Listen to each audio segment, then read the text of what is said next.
Welcome to Wanderlust with the Mackenzies. Today we're talking about a fun subject, how to plan for a happy retirement. I know before my retirement, I watched dozens of videos on retirement, and a number of them were pitfalls or things no one ever tell you about retirement and all these negative things that can happen that you don't expect.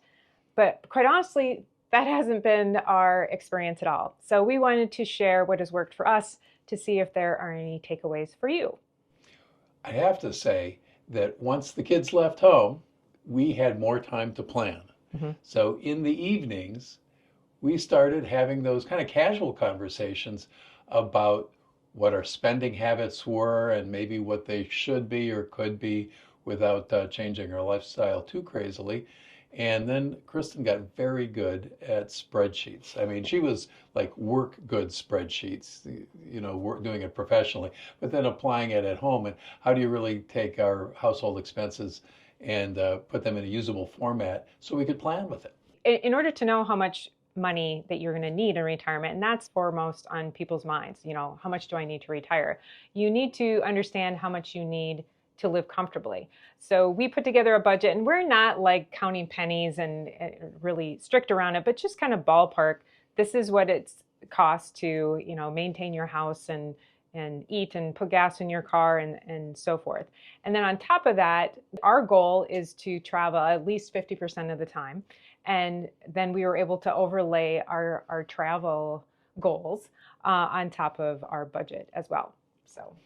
Now, one thing that's maybe pretty obvious to everybody, we haven't really talked about it, is I had a bit of a head start on life, and I fully I fully qualified for Social Security. So we have some money now coming in from that. That recently started, and Medicare. So that's a whole new system for both of us. We had commercial insurance prior to that, and so now that's what I'm doing too. So that's part of our picture, is that I'm of an age to be retired by the definition of the government, and so I get those benefits. Basically, I'm getting some of the money, not all of it ever, but some of the money that I put in over the course of my career. Some of it is now coming back to me.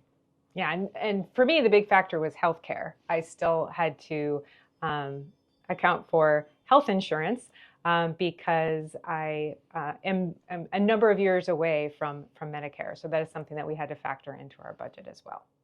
So after determining the financial aspects of retirement, then I would suggest you focus on what you want to retire to. I mean, how are you going to spend your days?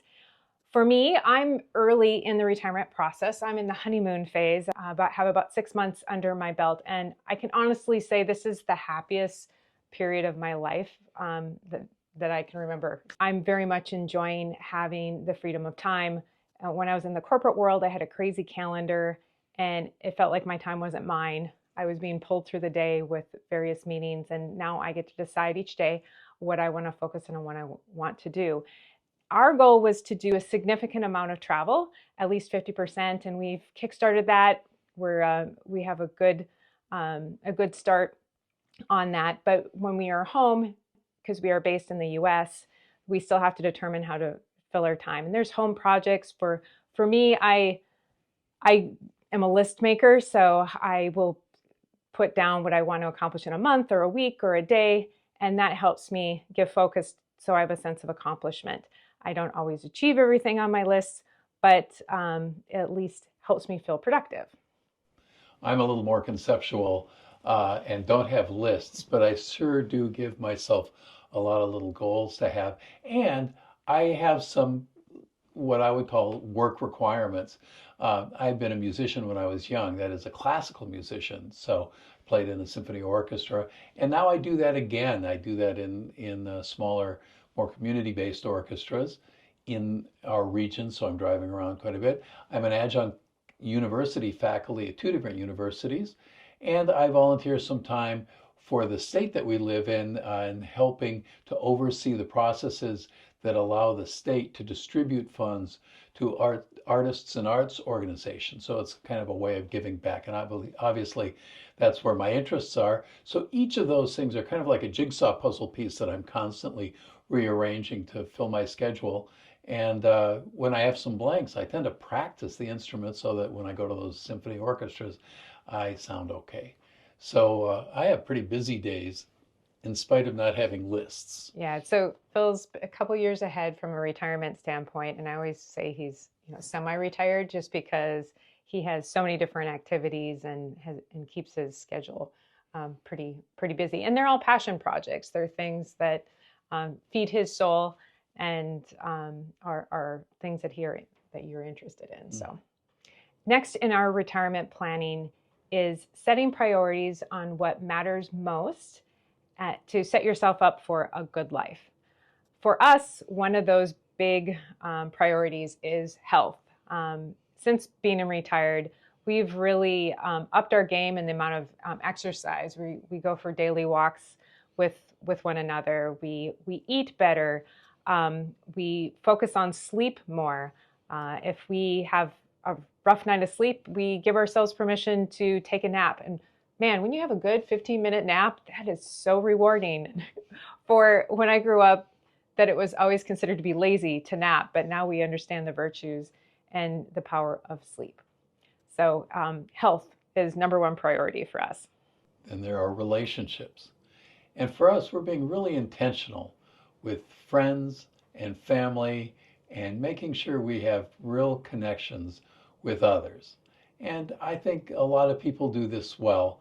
And a lot of us had to remind ourselves, because I think we got kind of buried in our careers, to be very intentional about connecting with those people. That's what gives value to your life. So relationships are definitely high on our list. Yeah, we make sure that we're scheduling time. We're reaching out to friends to, make dates to get together. We are seeing our kids more often, our adult kids, which they live, 2 and 4 hours away from us. So we understand the importance of maintaining and growing those connections, because that's what life is all about. And then there are experiences. Yes, that's one of our mottos, experiences over stuff. So we've been scaling back buying things quite a bit, at least those big ticket items in recent years, and focusing on making memories. And that's part of that travel part of our goals from a retirement standpoint.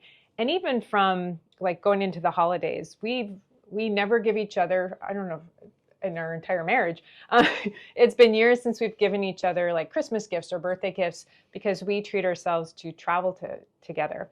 And even with our kids, that this year we're opting not to give gifts, but to take a family trip together so that we can share experiences. So we're all going to go to Scotland next summer. And those memories lead to our kind of fourth broad area that we call growth. It is those things which keep our brain active and help us feel like, well, we're growing as people. And that includes learning languages and having all these new experiences that change the way we perceive the world. And I don't think that ever stops. We wonder what our last days will be like. I hope I'm still learning something. My mom told me when I was a kid about this at the time, famous cellist in the middle of the 20th century. And he was then in his 80s or 90s, maybe even. His name was Pablo Casals. And he was considered the master cellist in the world for quite some time. And he practiced. Here he was in his 80s, and he was practicing a couple of hours a day. And someone asked him, "Why are you practicing so much?" And he said, "I think I'm getting better." What a great feeling. And so whatever it is, if it's our French lessons, which we are really plodding through, or me trying to play the oboe, or whatever else it is, if it's learning how to use video editing techniques, whatever, if we could just grow a little bit every day, how great is that? And our final topic on planning for a happy retirement is one that I would see repeatedly in other retirement videos, and that is regarding letting go of your work identity. So a little story, I retired from a company that I worked with for almost 30 years, great company and so forth. On one of my last days on my retirement party, I had an older colleague come into my office to shake my hand, wish me well, but then segued into questions about, so what are you going to do? What are you going to do with all your time? That's a lot of hours in a week to fill. And, a lot of people, after they're retired, they're back at work in 6 months. So you might be back here in 6 months. So it was a little bit of a different vibe than the congratulations I was getting otherwise. So you may not always get the most positive response to retirement, at least in early retirement. So that's something to take into account. But kind of going back to that work identity, it's really not anything that I've struggled with, leaving the title behind or having people that reported to me and so forth. I know some people do struggle with that more. My advice is to leave that behind. I mean, part of retirement is being able to start a fresh chapter and all these opportunities on how you get to spend your time and embracing that learner mentality and going into a new season of life and being able to explore new things. So forget about what your title was, what your responsibilities were, and completely focus on the future.